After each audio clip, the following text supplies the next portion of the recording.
नमस्कार सगळ्यांना, good morning. तर बघा सकाळचे वाजले आहेत 8. आज आहे गुरुवार. तर इथे मस्त अशी साबुदाण्याची खिचडी चालू आहे. तर मिस्टरांना उपवास असतो बघा, तर त्यांच्यासाठी बनवली आहे खिचडी. मुलांच्या डब्यासाठी चपात्या बनवल्या आहेत. इथे बनवली आहे कोबीची भाजी मस्तपैकी.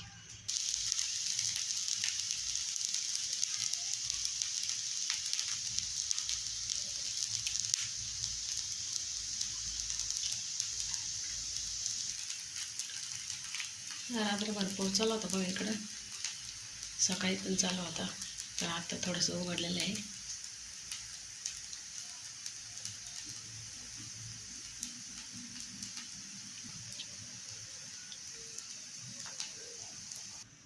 इथे चिरली आहे काकडी. तर आपली खिचडी पण परतलेली आहे, बघू शकताय.